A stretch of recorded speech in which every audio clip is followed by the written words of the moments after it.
आज अंग्रेजी की क्लास लेने के पीछे उद्देश्य ये है कि एक दिन एक सर आए थे, उन्होंने आप लोगों को बताया कि what is the basis of English, what is the basic requirement of English, and the basic requirement of English is parts of speeches, parts of speeches.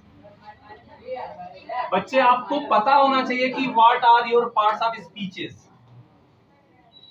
11th और फाइनल ईयर की बैच में से रिक्वायर्ड है उन बच्चों की जो बोल सके कि हाँ सर, हम ऐसे बच्चे हैं जो आपको पार्ट्स ऑफ स्पीचेस के बारे में बता सकते हैं। Raise your hand. Who all are they who can explain what all 8 type of parts of speeches? All the type of parts of speeches. At a proper order also. At a proper order also. Please. एक काम करते हैं, देखते हैं पहला क्या होता है भैया। किसी को दिक्कत? नाउन को हिंदी में कहते हैं संज्ञा। हिंदी में क्या कहते हैं? इंग्लिश की क्लास चल रही है, इंग्लिश की क्लास चल रही है। I am speaking in Hindi, तो it is fault of yours, it is a fault of, क्योंकि आप अभी तक सीख के ही आए नहीं है, आप अभी तक सीख के नहीं आए हैं। अभी हम इंग्लिश में बोलने लगेंगे तो 30% of the students are having me, otherwise not. Others को क्या लगेगा, ये टिप्पा खाकर बाउंसर निकल गई सिर के ऊपर से, है कि नहीं? ऐसे झुक करके कहेंगे चाहे तो इसको जाने दो, चली जा रही जाने, ठीक है नहीं? और जो थोड़े से जानकार है वो तो अंडरस्टूड है, समझ सकते हैं, ठीक है ना? तो सबसे पहला हो गया आपका नाउन। अगला क्या हो जाएगा बेटा? प्रोनाउन। अगला क्या हो जाएगा? प्रो प्लेयर वाला, है ना? होता है ना आजकल खेलो पबजी, है ना? तो पहला हो गया नाउन, दूसरा हो गया प्रोनाउन, तीसरा क्या हो गया? Adjective. Very good. Third one is, चलो जिनको नहीं आता था, वैसे बहुत ही कैसी बात कहें, बहुत गंदी बात है ये। आप लोगों को 12th में पढ़ रहे हैं, आपको पार्ट्स ऑफ स्पीचेस नहीं आते हैं, तो बहुत गंदी बात है। Adjectives, number 1 is, another one is verb, another word is verb, next one is adverb, another one is preposition, very good, preposition. Next one is what? Conjunction. Very good. Conjunction. Next one is interjection. Junction नहीं, interjection. INTERJECTION. Okay? Interjection. अब जरा सा एक बात बताइए, interjection normally देखिए क्या है ना, अब इनके टाइप्स पढ़ेंगे, बहुत सारे हैं।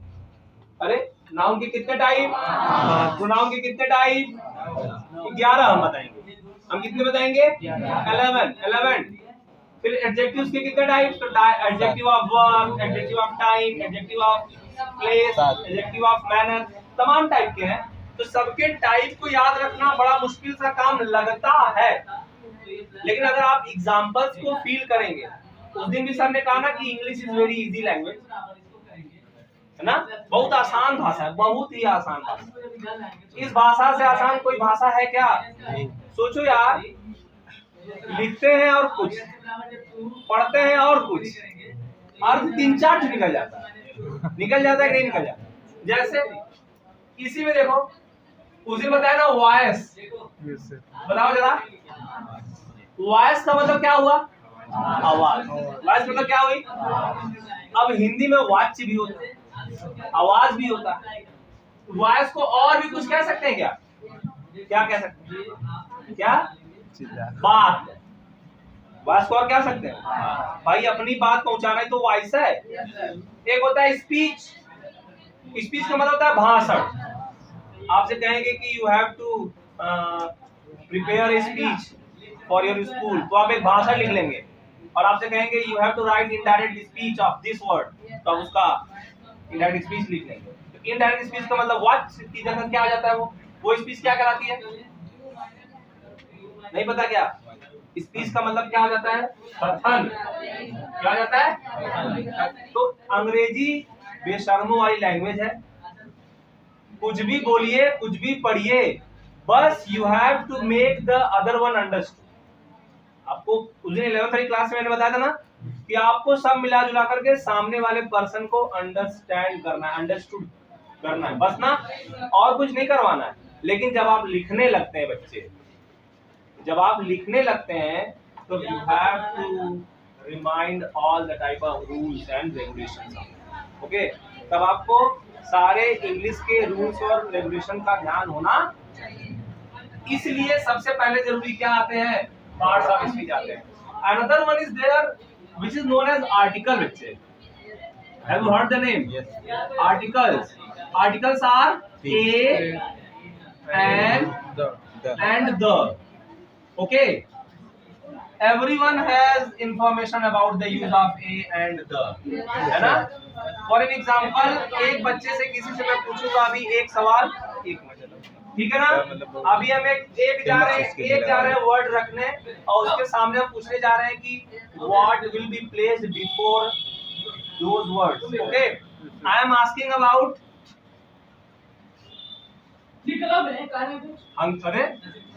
हंग्री। हमने लिखा क्या, बताइए। जिससे पूछेंगे वही बताएगा। इसके आगे ए लगेगा, एन लगेगा, या लगेगा, बताओ जरा।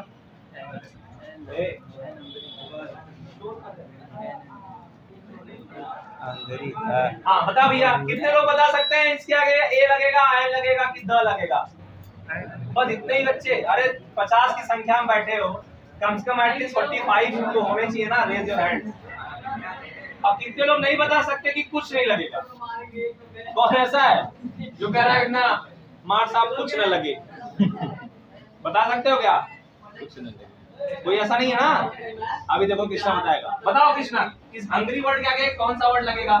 ए लगेगा कि एन लगेगा कि द लगेगा? ए लगेगा। इसके आगे क्या लगेगा?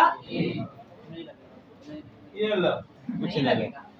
और बाप रे, एन लगेगा। कसम बताओ मम्मी की, जिसका भी था, लेकिन मेरे लॉजिक से एन लगेगा, क्योंकि हंगरी का जो अगर उसका उच्चारण लिखेंगे पहले आ आता है, अंक की मात्रा, हा नहीं लिखेंगे, मतलब हा नहीं लिखेंगे।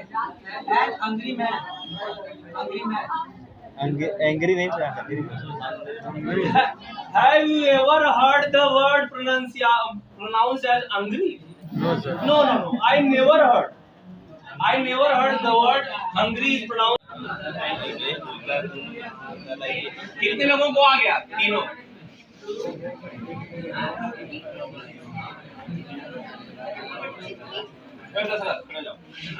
बताओ बच्चा, पहले में क्या लगेगा? आ लगेगा। कितने लोग इनके साथ हैं भाई? पहले में आ लगा दे तो गलत है। पहला द बॉय, बैठ जाओ, सिट डाउन। और कितने लोगों ने हाथ उठाया था भाई? आप तुम बताओ बेटा, जैसे वाले क्या लगेगा? इन द ग्राउंड की इन अ ग्राउंड? The ground. क्या लगेगा? तुम क्या बोले? पक्का? चलो पढ़ जाओ, पढ़ बताओ। Another team, पक्का? Yes sir. अगर हम ऐसा बोल दें विद द अदर टीम, तब क्या दिक्कत? क्या लगेगा?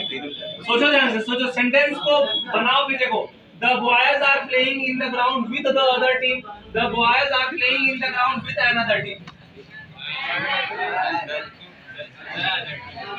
The other team. Nice sir.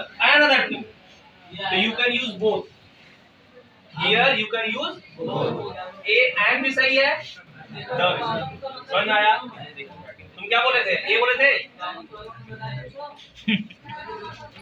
सोचिए, छोटे से आर्टिकल में आप परेशान हो सकते हैं। तो पार्ट्स ऑफ स्पीच तो भूल ही जाइए ना, कितना आसान है। लगता आसान है, वही संज्ञा, वही सर्वनाम, वही प्रीपोजिशन, वही एडजेक्टिव, वही एडवर्ब, है ना। लेकिन होता बड़ा मुश्किल है। एक वर्ड मैंने बताया था, अभी हाई स्कूल में पढ़ाया था, एक वर्ड है इसमें, लॉफिंग हार्टली। कैसे भैया? Laughing heartily, laughing Hartley.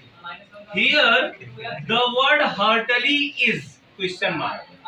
बताइए, in all of the parts of speech, which word is this? Heartily. Which part of his speech is this? Hardly. देखिए, I need an explanation also. I need an explanation also. आपके सारे answer के साथ साथ आपका explanation होना जरूरी है। क्या कर रहा है? लॉफ कर रहा है ना। लॉफ करना मतलब हंसना। Laughing is a verb, verb है ना। Loaf word is a verb, action word है। और जब भी कभी वर्ब के साथ उसकी विशेषता बताई जाती है। ये हर्टली वर्ड क्या है? किससे हंस रहा है? दिल से। दिल से हंसना आता है ना। ये कैसा हंसना है? दिल से। एकदम खिसिर खिसिर हंसना।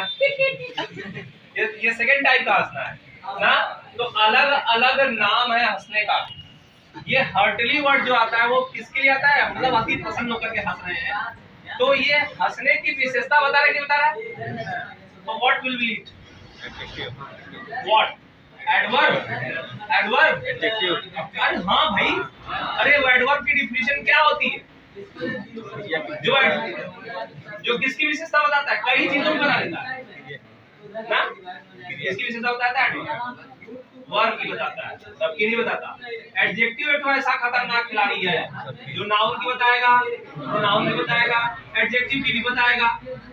एडजेक्टिव की बताया कि नहीं बताया? जैसे एक एग्जांपल देखो एडजेक्टिव की विशेषता बताने वाला बता रहा हूँ। हिंदी में बोलूं पहले फिर इंग्लिश में बोलूं? देखो, वह बहुत तेज दौड़ता है ना। तो देखो बेटा, दौड़ना वर्ड हो गया क्या? तेज दौड़ना क्या हो गया? स्पीड। एडवर्ब। और बहुत हो गया एडजेक्टिव। देखो जरा, तो एडजेक्टिव जो है ना वो प्रीपोजिशन को छोड़ दो, मतलब नीचे के, बाकी वो सबको बताता है। एडजेक्टिव बहुत खतरनाक आदमी है। Express the quality of noun, pronoun, adjective and adverb. सबकी विशेषता बता देगा। कौन? एडजेक्टिव। बहुत खतरनाक आदमी। बात समझ आई ना?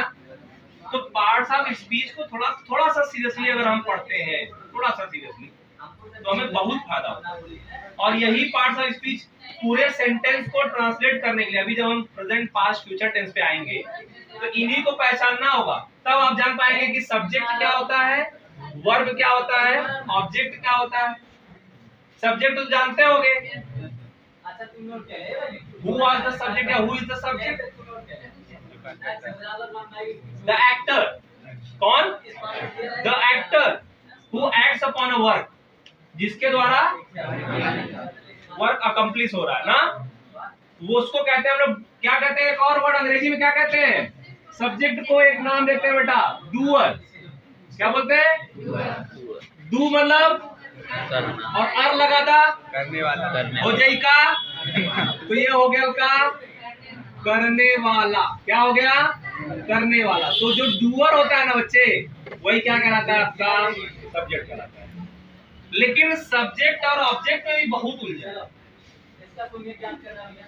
अक्सर हमको ये सुनने को मिलता है कि subject is used at the initial stage of the sentence या at the anterior side of the sentence. पहला शब्द किसका बना होता है भाई? सब्जेक्ट का बना होता है। हर समय ऐसा होता है क्या? नहीं। जैसे आसमान में चिड़िया उड़ रही है। क्या उड़ रही है? कहाँ उड़ रही है? तो क्या आसमान वर्ड सब्जेक्ट हो जाएगा क्या? Although it is starting with आसमान, बट उड़ने का जो काम है वो तो चिड़ियों का है ना भैया। तो आपको सब्जेक्ट जब भी पहचानना रहा करे, यू हैव टू आस्क ए सवाल एंड क्वेश्चन। क्या पूछेंगे आप? कौन?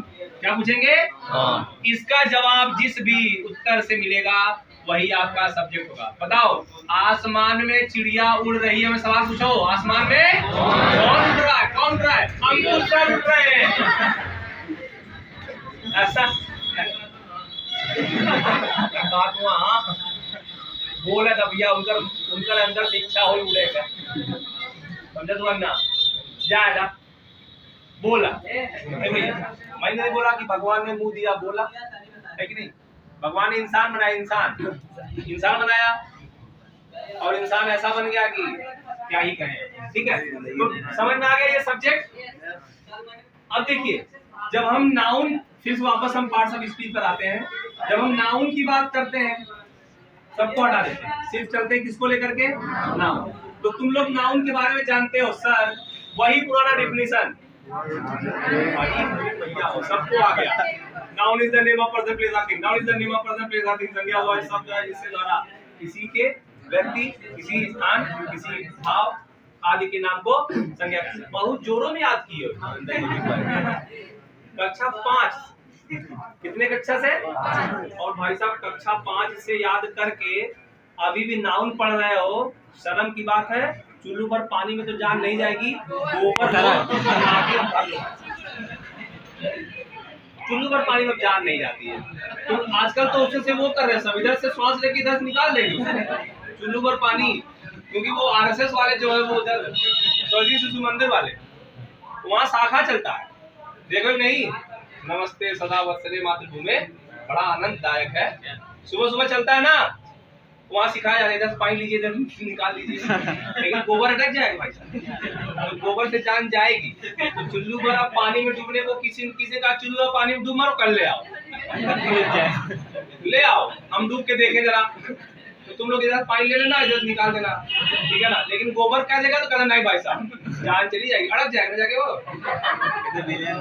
तो देखो नाउन के बारे में बहुत जोर जानते हो। क्या जानते हो भैया?